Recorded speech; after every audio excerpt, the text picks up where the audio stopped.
The tunnel system from the time of the Bar Kokhba revolt.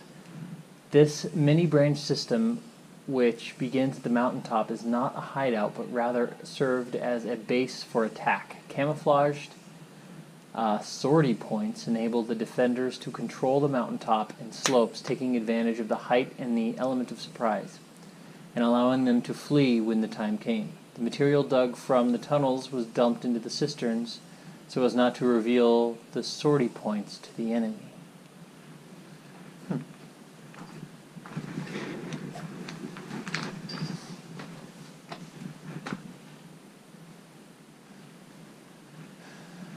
Secondary entrance to the tunnels.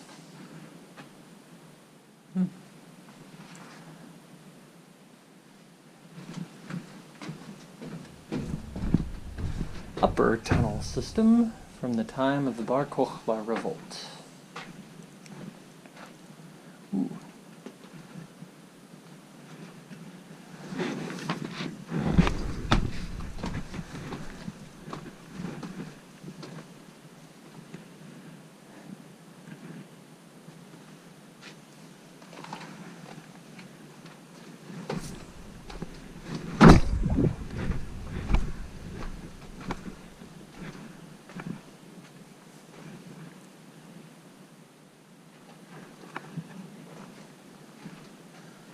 Huh, what was that?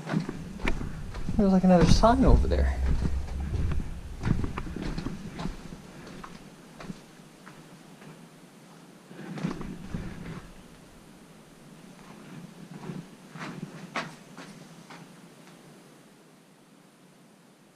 What the?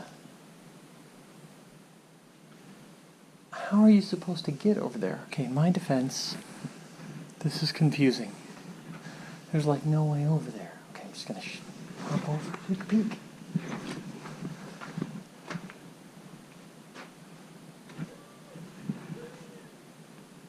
Okay, the retaining walls from the time of the Bar Kokhba revolt, and inlet for water into the cistern. Okay, I just don't have good enough eyes.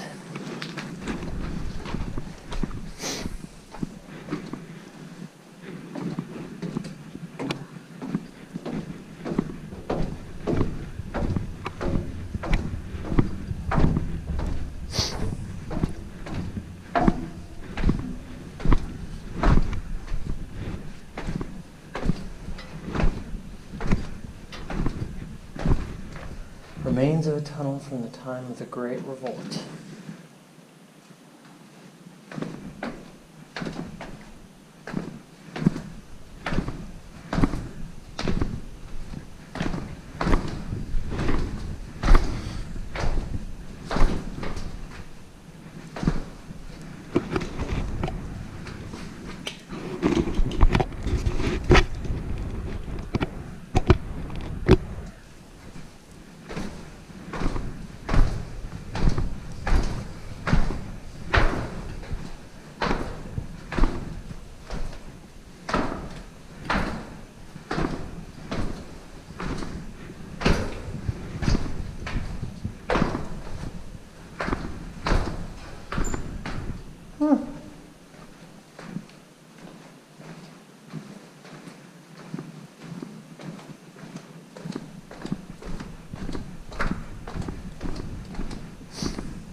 This is the emergency exit? Tunnels from the time of the Bar Kokhba revolt.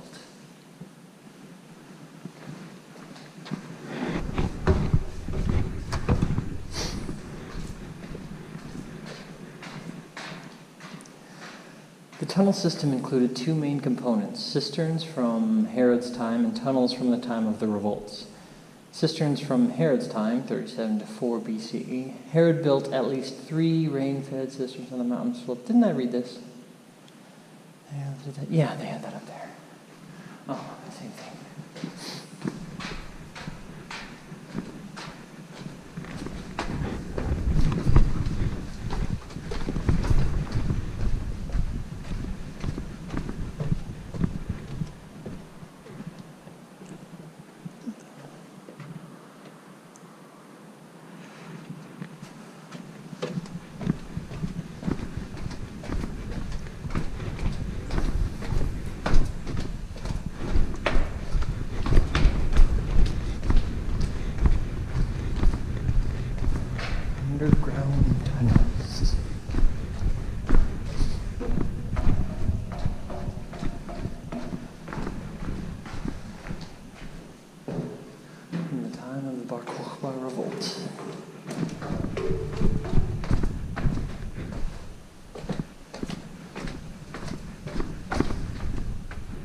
Man.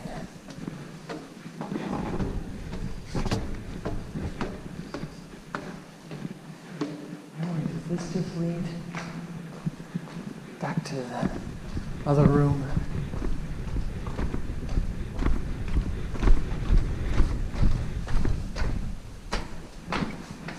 Yes. Where's the exit? Large water cistern.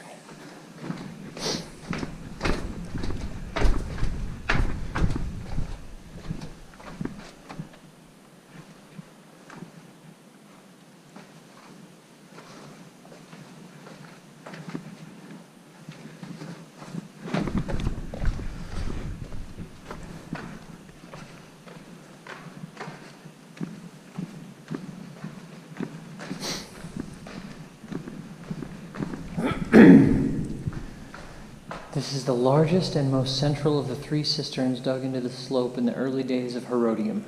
The southern part of the cistern appears today in the way it did during the Bar Kokhba revolt. When it filled the hewn material removed from the tunnels, the northern half, which has been excavated, shows the original appearance. The horizontal lines you see on the cistern's plastered walls show ancient water levels. The large stones at the far end of the cistern came from Herod's tomb.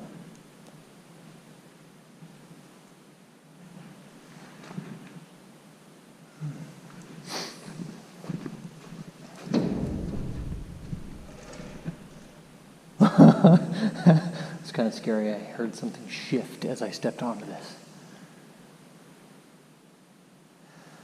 That's a lot of water. Oh, yeah, water levels are there. Down there. Wow.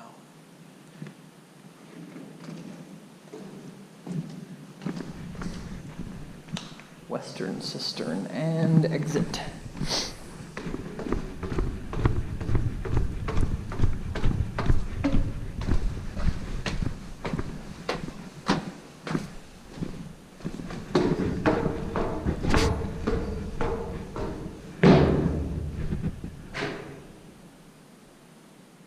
Exit to the theater.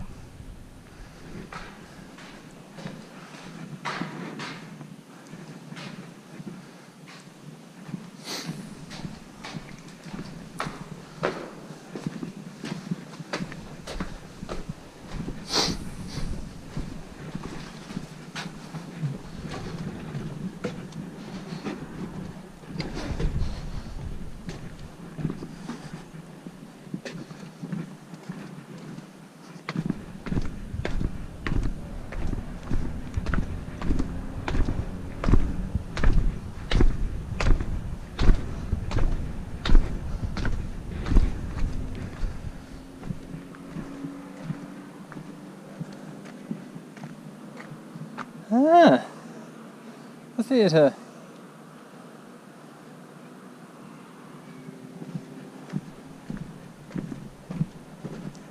Royal Theatre. The Royal Theatre was built by Herod as part of the palace's entertainment complex.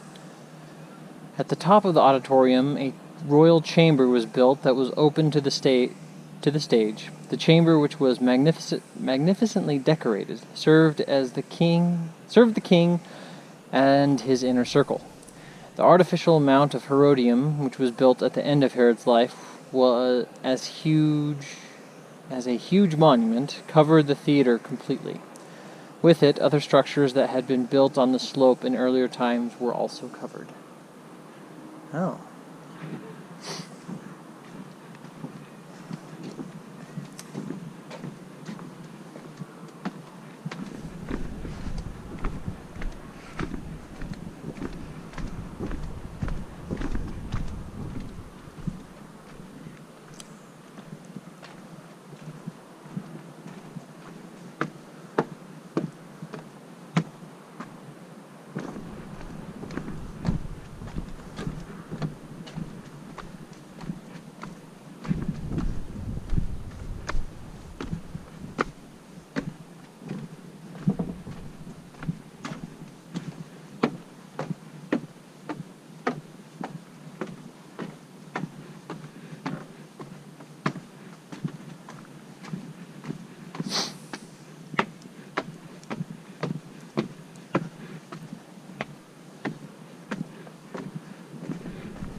Oh, I want to go in there.